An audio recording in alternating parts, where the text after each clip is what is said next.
saying he is pretty good at getting into a set and getting value, that sort of thing. But when it comes to time to like qualify the girl, he feels that it's a difficult phase for him in the interaction, and he has trouble doing it in a way that doesn't appear fake, in a way that doesn't appear like put on, or he's not being super gamey when he's giving value back to the girl, so to speak, and making her feel like you know, she's earned him, that sort of thing.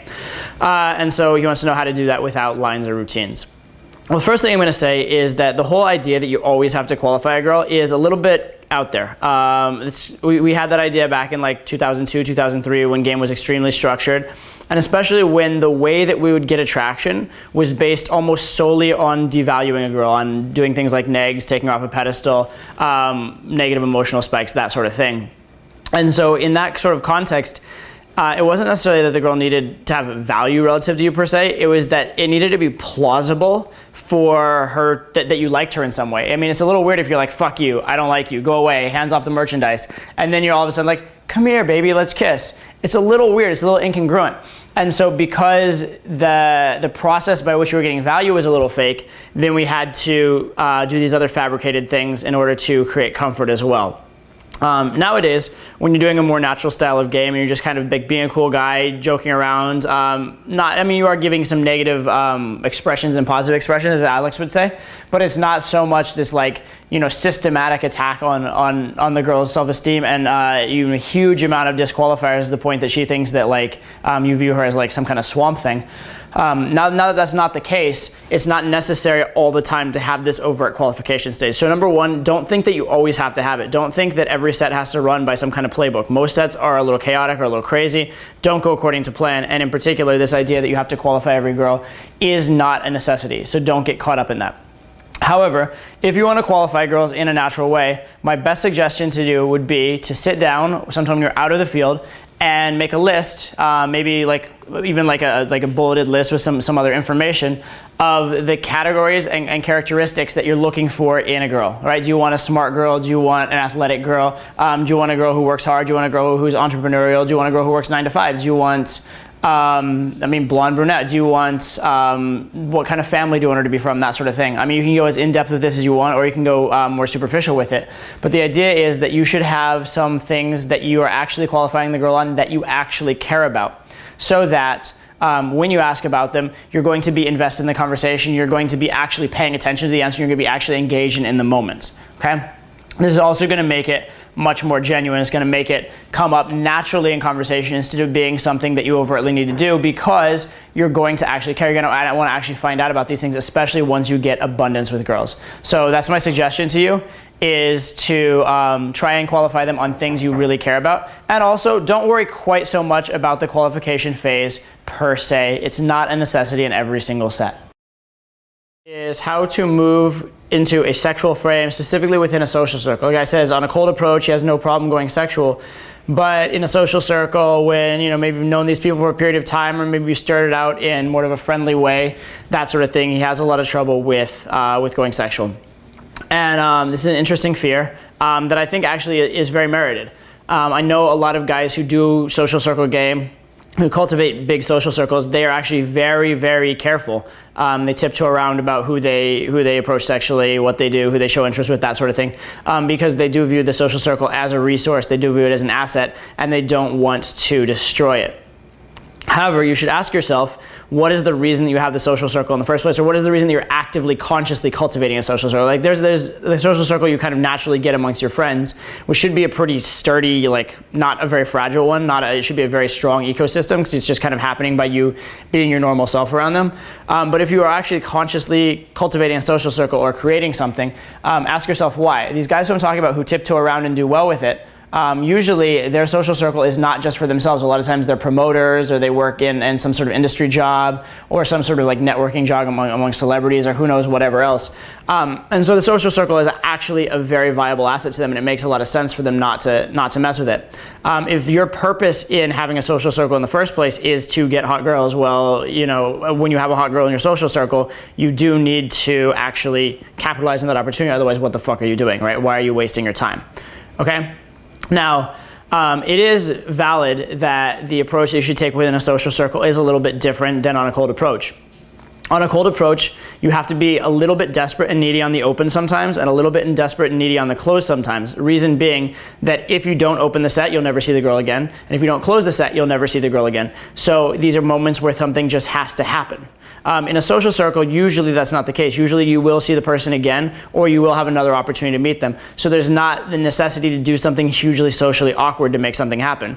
But within a social circle or within a cold approach, the things that make you an alpha dominant cool guy are the same things. It's going to be being free from outcome, having a good time, bringing the party, offering value, being willing to give a range of expressions, both positive and negative. So don't think that you have to be this like meek, polite guy to maintain a social circle. If you actually want to have an effective social circle, you should act like an alpha, you should act like a fun guy, and you should be willing to occasionally offend people and be willing to occasionally, give people a range of emotions and mess around and have a good time. Okay?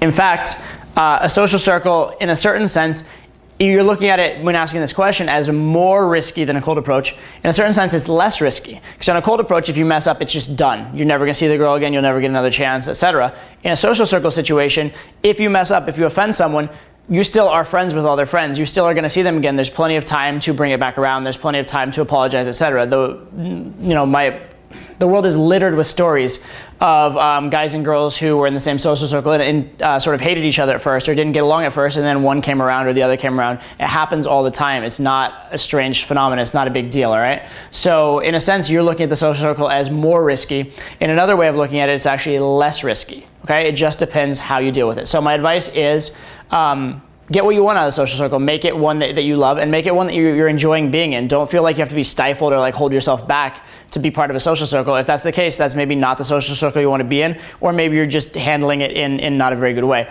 Also realize that if the purpose of the social circle for you was to get girls, at some point you have to take that risk to get what you got in there for. Now, if your social circle is like a networking promotion type of thing, in that case, that may be not smart, and maybe then as a financial consideration, you have to weigh that.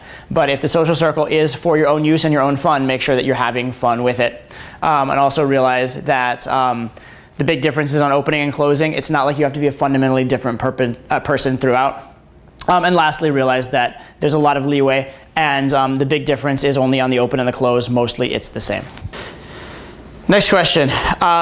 This guy called me out on the fact that I said I'm very good at phone game, which is something I'll stick to. I am fucking amazing at phone game. But he specifically asked, what is the difference between phone game and in-person game? What does it mean to be good at phone game? What are the specific techniques or tactics or whatever that are involved? And well, the thing about phone game is, I prefer the phone to text, number one, because it is more personal. There's more going on that you can communicate. You can communicate voice, tonality, rhythm. You can hear the girl's reactions to things and calibrate, as opposed to in text where, a smiley can be misinterpreted in 10 different ways. So I think that is a much better way to communicate. And one of my big tenets of text game is to get the girl on the phone when possible. I feel like if I can get a girl on the phone, I get a date pretty much always. Okay, so that's really, really key. I would say the biggest thing with phone game, that the one thing that makes it better than live game, usually in almost every way live game is better than phone game, but the one thing that's great about the phone is that there's very little pressure relative to live, especially with regards to escalation and expectation. Okay, so if you're talking to a girl on the phone and you're across town from her or across the country from her even, then you can't have sex with her right then and there, and she knows it and you know it. And so anything that you do is perceived as having less of an agenda. It's perceived as being more genuine. It's an act of just wanting to talk to her, just to talk to her. And so it tends to build a lot of comfort, which is convenient because the thing that you need to get a girl on a date is usually comfort. All right, so use that to your advantage. And don't be afraid to even be a little risque sometimes on the phone, knowing that it's not such a big deal. But be willing to just put in your time. Be willing to be patient. Realize that you can't, I know I just said be risque on the phone, but don't go too far and don't go to a place where the girl's gonna feel super, super slutty about it, okay? And remember, the purpose of the phone is to get her out on a date. Take your time, get to know her, let her feel comfortable, realize it's for logistics, and let her have the feeling that you don't have an agenda. That's really, really huge, okay? Beyond that, the phone is essentially just an extension of you as a person, and most of the same things that you would do in person, you can do over the phone. For example, things like cold reads, mini cold reads. A lot of times I'll do that in person based on a girl's expressions or her look or that sort of thing. Obviously, that's not available to you on the phone, but what is available to you is her voice, her tone of voice, her choice of words, those sorts of things. You can still cold read. It's the same format as live game. It's just based on different information, okay? So that's really, really useful as well. The big thing that I do in phone game as well is I do push for logistics. In general, once things are going well. I call with just the idea of just calling and talking. I don't call thinking like, oh my God, I'm gonna get something out of this, unless it seems extremely on. But as soon as I get some indicator that things could be good, I will start closing. And ideally, I'll close for right then and there. I don't try and close for like days or weeks later, because that tends to flake, things happen. But if you close for right then and there, that moment, then you know they're free. Think about it. You have a girl that is willing to pick up the phone for you, who is not busy, and you have her attention. That's a resource right there. You want to take advantage of it right then and there. So set the plans ideally like right then, like what are you doing right now, or even like for in a few hours, something that's present and clear, as opposed to something that's just a vague notion in the future. All right. Even a lot of times what I will do, and it seems very high risk, but it actually is very low risk. I found it works incredibly well, incredibly consistently, is you're talking on the phone with a girl and she happens to be somewhere across town or whatever. You just get an idea where her location is, and you just say, oh yeah, I'm in my car, I'm actually going over that direction anyway. And then you literally just drive over there and talk to her on the phone while you're there. And then as you're talking on the phone, as you're building more comfort, she's starting to like you more. Because usually if you're just getting a girl on the phone for like the first time or something like that, she might not know you that well. But once you've talked to her for 15 minutes, she knows you a lot better, half an hour, better yet, etc. So you drive over to her area, and then you start getting like more and more detailed ideas of where she is, to the point where you can even like get her, just tell her the address and you just come over. Or a lot of times you can get to somewhere near her, because a lot of times a girl that doesn't know you that well won't just give you her address and have you come over. But you can get somewhere near her, and then you basically say, oh yeah, I'm here, so when are you coming out, right? And then you have that expectation. And by this point, she's been on the phone with you for a while, she's invested time in you, she really likes you, she's really enjoying it. And it's a situation where you've come all the way across town to like, a few blocks away from her. If she doesn't come a few blocks to see you, she's a total fucking bitch. And she knows like on a reasonable level that if she doesn't come, she's never gonna see you again. So there's a lot of urgency to it. And you can sort of like almost even guilt her into it. I found these very, very high percentage to get girls out in that particular scenario. Again, it seems high risk, and I guess it is sort of in terms of your time. But in a way, if you were just gonna be on the phone with the girl anyway, what did you risk? You risked like a few dollars in gas money driving there and back while you were on the phone. So it's not really that big of a risk, and it's hugely, hugely useful. So strike while the iron is hot, close for right then and there. But also be willing to just build comfort. When I first started learning phone game, I would call up and I would have a story prepared that I would plan on saying to the girl if things didn't go well, right? Ideally, I would hope that it would just go well. I would hope that things just like smoothly transition until we should hang out. But if that's not the case, I'd have a story queued up to just talk with her, spend your time, get to know her, and not have an agenda.